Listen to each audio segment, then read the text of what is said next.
একদিকে রাজ্য সরকারের সুশাসন উন্নত ত্রিপুরা গড়ার দাবি, অন্যদিকে চম্পকনগরের জম্পুই চৌমুহনী এলাকায় নির্মীয়মান আসাম আগরতলা জাতীয় সড়কের বেহাল চিত্র সেই দাবিকে নতুন করে প্রশ্নের মুখে দাঁড় করিয়েছে। রাস্তার মাঝখানে কাদায় আটকে পড়ে একটি পণ্যবাহী লরি। প্রায় ৮ ঘন্টা ধরে লরিটি সরানো সম্ভব না হওয়ায় জাতীয় সড়কের দুই পাশে কয়েকশো যানবাহন আটকে পড়ে।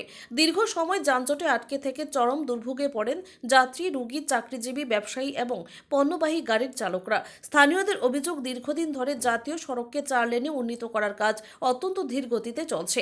বর্ষার সময় সামান্য বৃষ্টিতেই রাস্তা কাদায় পরিণত হচ্ছে, ব্যাহত হচ্ছে স্বাভাবিক যান চলাচল। ফলে প্রতিদিন সাধারণ মানুষকে চরম ভোগান্তির শিকার হতে হচ্ছে। লরি চালক জানান, রাস্তার বেহাল অবস্থার কারণেই গাড়িটি কাদায় আটকে যায় এবং দীর্ঘ সময় ধরে তা উদ্ধার করা সম্ভব হয়নি।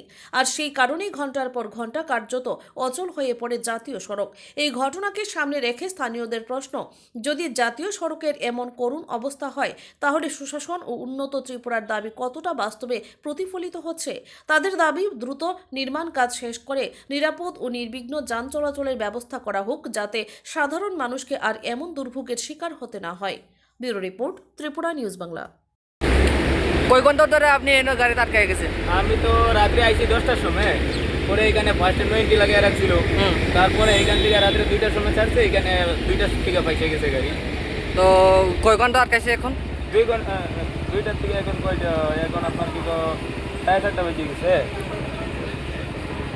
5-6 ঘন্টা হয়ে গেছে। 6 ঘন্টা গেছে না? হ্যাঁ, এখানে পাইছি। তো আপনার গাড়ির কারণে তো প্রতি অনেকটি গাড়ি পিছনে আছে, সামনে আছে। এখন কি করবেন? এটা তো আপনার কি মেন রাস্তা, হাইওয়েতে ফেসে গেছে না।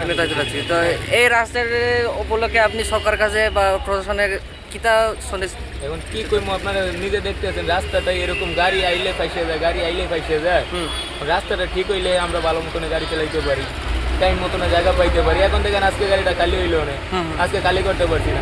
গেছে কালকে খালি হইলো না, কালকেও খালি করতে পারছি না।